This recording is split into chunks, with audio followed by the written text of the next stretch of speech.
Oke, halo sobat semua. Gini ceritanya, saya tadi barusan ikut seminar online, online ya. Jadi nggak seminar yang datang ke suatu tempat gitu kan. Di masa ini kan kita nggak boleh berkerumun. Jadi semua kegiatan diadakan secara online. Nah ini saya dapat undangan untuk menghadiri seminar online. Seminar tentang tips berbisnis dalam kondisi seperti ini ya. Kita kan dalam kondisi krisis pandemi corona. Kita dianjurkan untuk stay at home, ya tinggal di rumah saja, tidak boleh kemana-mana, ya kemudian disuruh jaga jarak, ya minimal 1 meter kalau kita ngomong dengan orang lain, ya kemudian ya tadi sudah saya katakan kita nggak boleh berkerumun. Akhirnya ya kita sering di rumah, banyak kegiatan di rumah, bahkan yang bekerja di kantor juga sudah work from home, jadi kerjanya juga di rumah.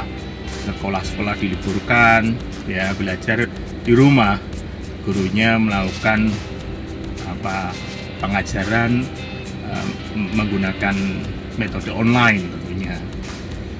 Nah, banyak sekali dampak yang bisa yang terjadi ya terhadap berbagai bisnis, terutama UMKM ya. Pedagang-pedagang kecil itu sangat terasa sekali. Dan dalam hal ini saya pun memiliki bisnis ya. Bisnis kecil-kecilan sih, bisnis kuliner ya, warung gitu. Nah itu juga terdampak juga ya, padahal saya baru buka sudah mulai dapat pelanggan, mulai omset sudah mulai naik. Tiba-tiba ketika ditemukan kasus COVID-19, kemudian diumumkan KLB, ya, mendadak omset langsung merosot drastis, dan itu ya sangat memukul sekali ya. Jadi kita kaget dengan kondisi yang kayak gitu ya. Apalagi sebelumnya banyak orang bilang cari uang susah. Ya memang itu kondisinya seperti itu, tambah sepi lagi. Nah, seminar tadi yang menarik itu dari judulnya, dan itu sebenarnya diadakan oleh sebuah brand.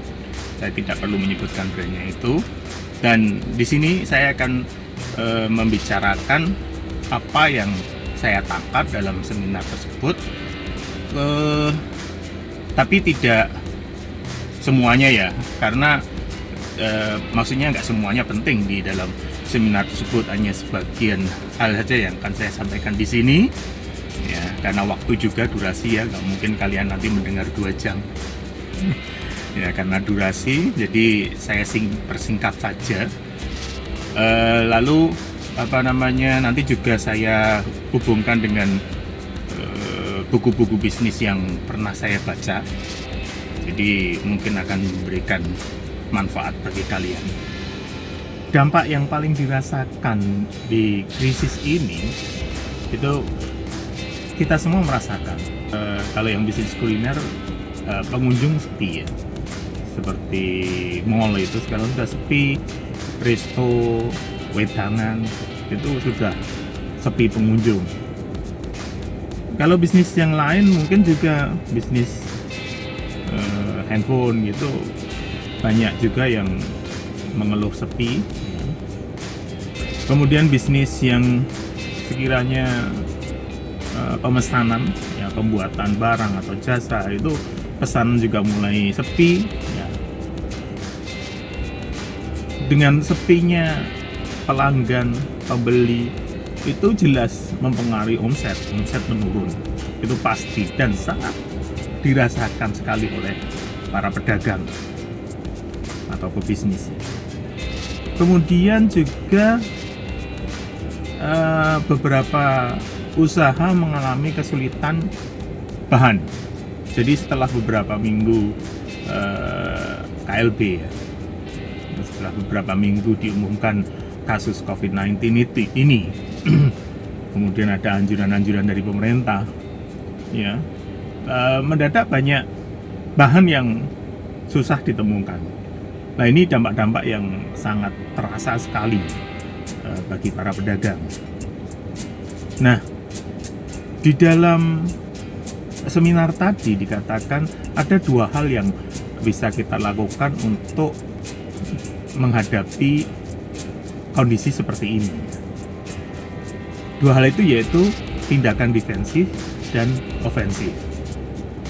Kita tahu kalau defensif itu bertahan, sementara ofensif itu kita menyerang, kita maju. Yang saya tangkap, kita melakukan tindakan ofensif apabila kita mempunyai dana lebih.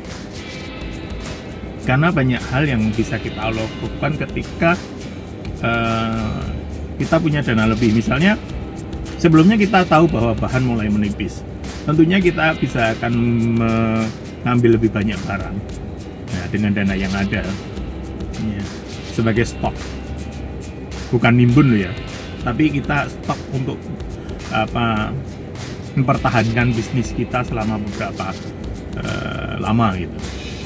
Mungkin juga untuk bisnis-bisnis tertentu bisa mencoba untuk membuka cabang lebih banyak ya. Kalau bisnis-bisnis kecil bisa membuka cabang di berbagai tempat untuk jemput bola tentunya ya, yang biasanya ada di satu titik kemungkinan kan tidak bisa diraih oleh pengunjung yang datangnya dari jauh. Kalau dulu bisa, sebelum krisis ini bisa, tapi mungkin setelah krisis ini orang akan bepergian jauh itu masih berpikir. Nah, mungkin bisa membuka cabang, tapi ya tentunya biayanya besar ya untuk melakukan ini. Itu yang ofensif. Jadi banyak yang bisa lakukan kalau kita punya dana banyak, termasuk promosi. Kita bisa promosi besar-besaran untuk meningkatkan brand kita, untuk mengenalkan brand kita pada masyarakat. Ya itu biayanya mahal. Nah, itu yang ofensif. Sekarang yang defensif. Kita memang dianjurkan untuk bertahan dalam situasi kayak gini. Ya, bertahan aja sudah bagus. Jangan sampai turun drastis itu. Jadi jangan sampai benar-benar kita bangkrut.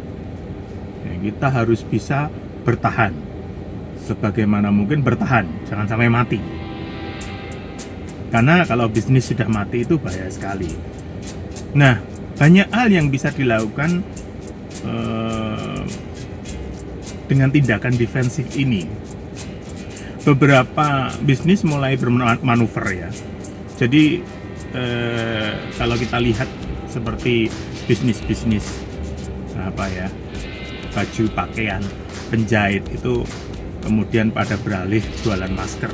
Nah, itu bagus sekali ya, asal jangan jualan alat kebutuhan medis loh ya. Ya, jadi yang dibutuhkan masyarakat tapi tidak mengganggu yang lain.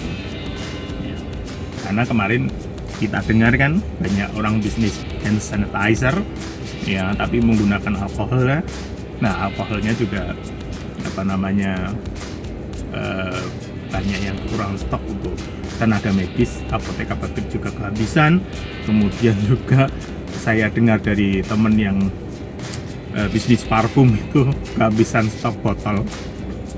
Nah, itu jangan sampai kita mengganggu bisnis orang lain. Kalau bisa, sebisa mungkin lah jangan sampai mengganggu bisnis orang lain. Tetap kita fokus pada bisnis yang benar-benar murni. Kalau bisa malah membantu orang gitu. Jangan sampai mengganggu orang. Membantu, bukan mengganggu.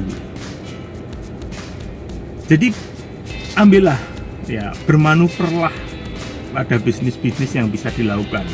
Ya, contohnya untuk bisnis kuliner. Mungkin kalian yang biasanya berjualan makanan-makanan yang sudah matang itu sekarang kalau saya lihat makanan-makanan yang bisa bertahan lama ya, istilahnya frozen food. Jadi kalian bisa membuat makanan-makanan yang bentuk frozen. Nah, gitu. Beberapa teman juga mencoba yang jualan mie gitu, kemudian dibuat frozen.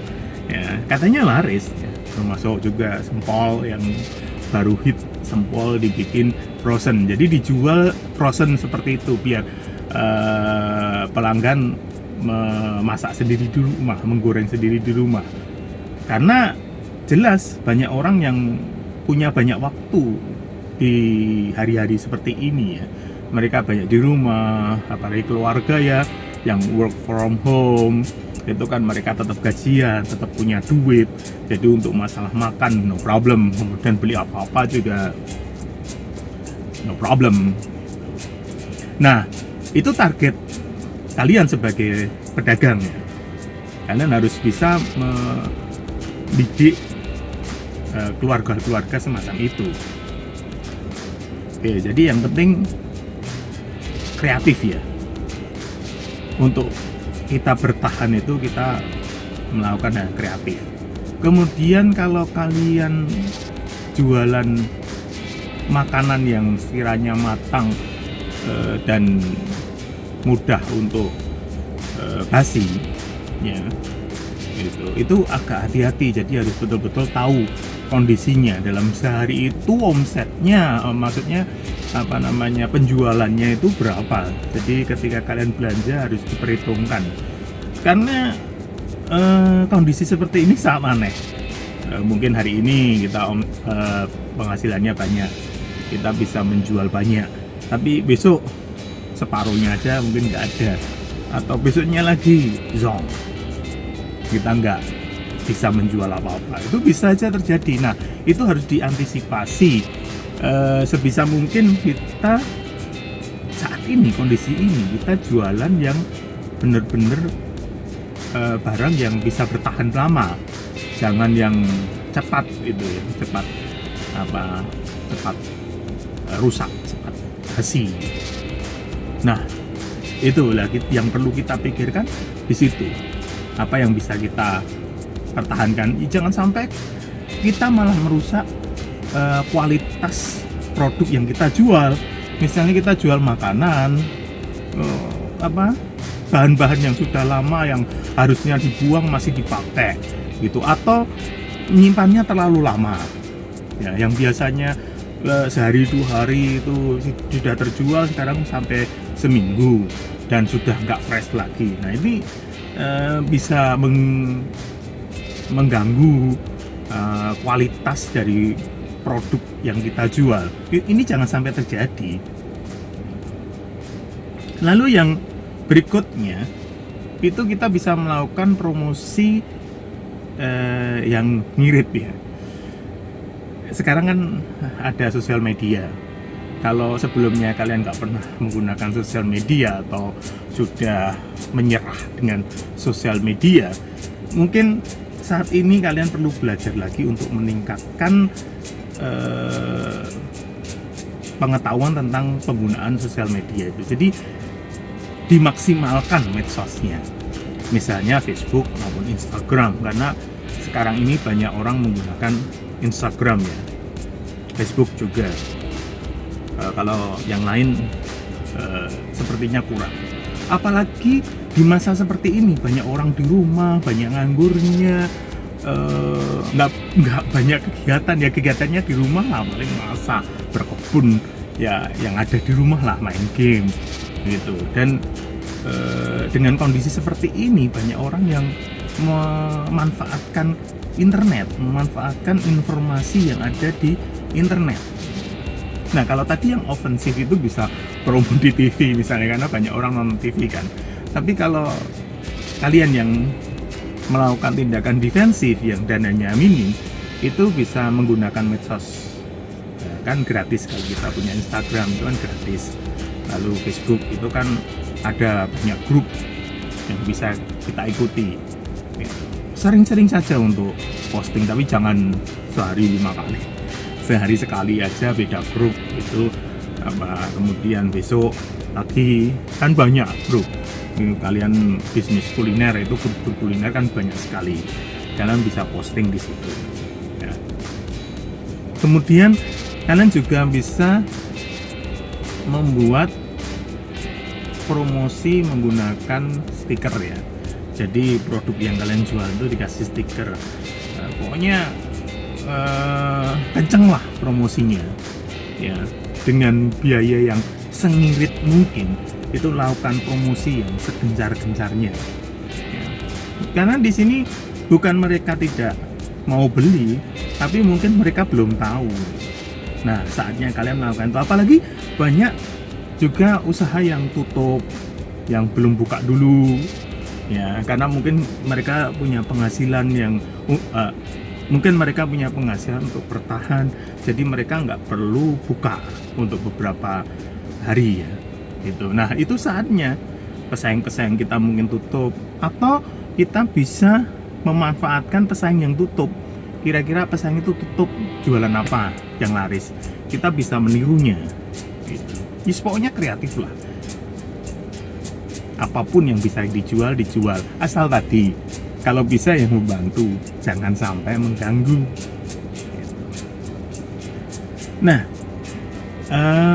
sementara itu yang bisa saya sampaikan di vlog ini.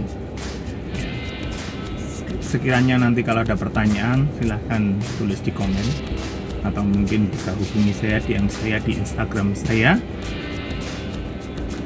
Selanjutnya, kalau diperlukan, kita bisa melakukan diskusi secara online ya. Nanti follow aja Instagram saya, untuk info selanjutnya bisa kalian tengok di Instagram saya.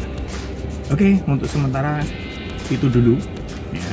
Nanti kalau saya ada ide membuat vlog lagi tentang bisnis di masa krisis ini, itu bisa saya bikinkan lagi.